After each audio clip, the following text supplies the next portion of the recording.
From the mind of Mark Yoshimoto Nemkov.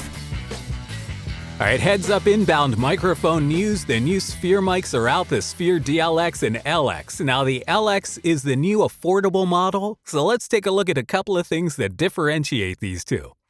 Now, first of all, they're both branded as Universal Audio. The Townsend branding is gone now that Universal Audio has acquired Townsend Labs.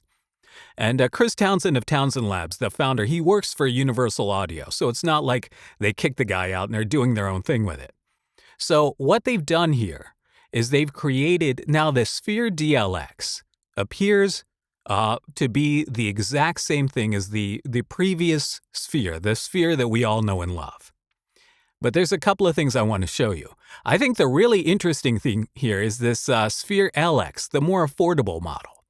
Now look at this. This one, every time I run my cursor over it, it makes the price go away. So this is $999 as opposed to the $1499. They've retained the $1,500 price point for the main Sphere, right?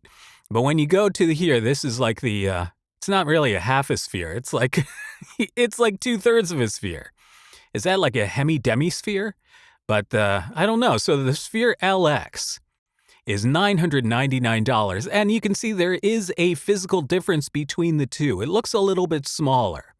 The Sphere, the regular Sphere here, has more of like a regular, well, it looks like a 49 kind of thing. And the Sphere LX kind of has the look of like the Bach 195 a little bit.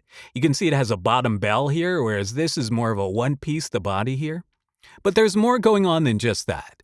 So I noticed something right away. So with the Sphere LX, they tell you have 20 models, 20, right? With the regular Sphere, you have, 38. Now it used to be 36, so I'm like, what did they add? So this is really interesting. So if you notice over here, right? Here is, they've actually changed the interface window, it appears. So that instead of going through and trying to pick one mic at a time out of a list, here you got a whole window. You got a bunch of pictures to look at and click on any one of them. But if you notice right here, check this out. LDBV1. Look at that. That is a Brauner VX. That is a model of a Brauner VX, which is considered to be one of the best microphones ever made. The Brauner VX is a tube microphone that came out, I believe, in like 1999, but it's really super quiet, and it has such high fidelity that it's like pure magic. If you wanted to, I don't know do they even make them anymore? Brauner is not even making microphones anymore. If you try to find a Brauner VX, I think it would cost you about 12 to 15 grand. So Brauner VX model. And then over here you have a TLM 103 model. Enough said. So you get these two extra models in the DLX, which I'm hoping they will add to the Sphere plugin when they upgrade it. So for us old school Sphere owners.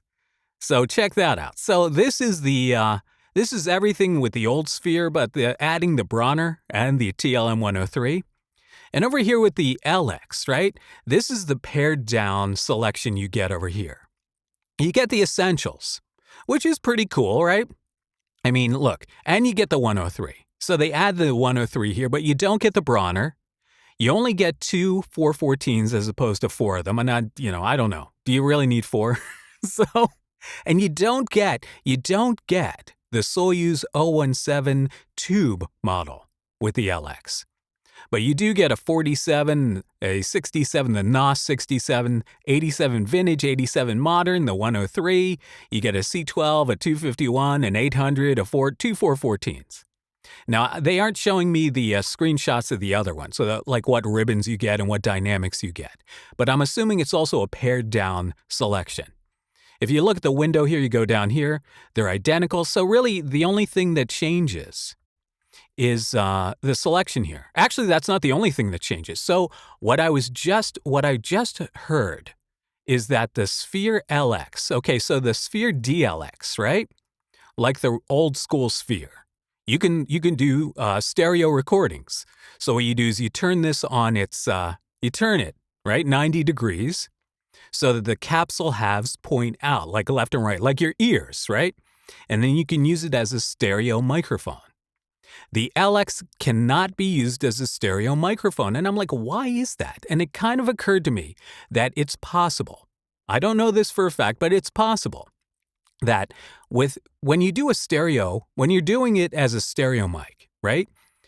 You're using one capsule with two sides, and both those sides have to be identical in their frequency response. And basically, both halves have to match perfectly. If they have to be matched halves in order to do a proper stereo recording, because people will hear it.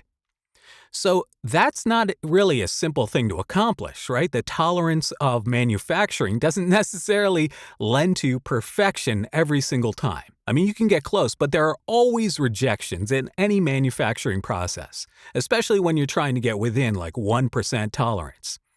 So right here, I'm guessing what they've done is they've figured out a way to use the capsules, because it uses both the front and the back like any other microphone. You can use it as cardioid, figure 8, omni, right? So you get the polar patterns in between. So you get like really that range, that like 9 polar pattern range, like I believe that you would get with really, the original Sphere, or like a tube mic with a variable polarity setting.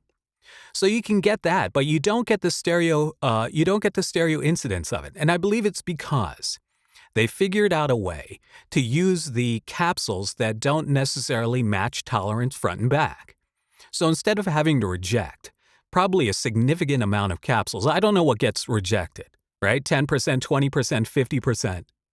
So whatever that is, if both halves are within a specific tolerance that isn't a perfect match, but they're close enough, like really any stereo microphone you have, even a Neumann, if you have a U87, there's a decent chance that the front of your capsule and the back of your capsule may sound different if you got in there and you reversed it, right? That's not uncommon.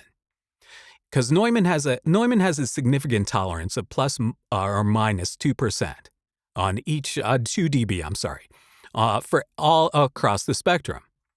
So that makes it difficult, right? If you have unmatched halves to do a stereo pair, but if they're close enough, but not exactly on the money, you can do a regular microphone that you would use just talking to the front. It also requires, like the DLX and like the old school Sphere, it does require 2 inputs in your interface because it is using the front and back to create that variable polar pattern. But no stereo recording, a slimmed down selection of microphones, and, it doesn't come really with much else other than this, a cable, which you can't see right here. If I drag this over, you see the cable, you get the microphone, you get a clip, you don't get a shock mount. But for $1,000, I mean, that's a pretty good deal. Although I have to tell you, I really want to hear the Brauner. I really, really want to hear the Brauner. So that's what's going on. New Sphere mics are out. Really cool. And, oh yeah, look at that. There's Jimmy Deals right there. Here's my buddy. Yeah, so Jimmy Hart, a.k.a. Jimmy Deals, because he's all about deals, but he's all Hart. So, yeah. So if you're looking to find out more about the Sphere, contact Jimmy Deals, man. All right, tell him I sent you. And, yeah, so the new Sphere DLX and LX. This is going to be interesting. More to come. All right, let me know what you're thinking.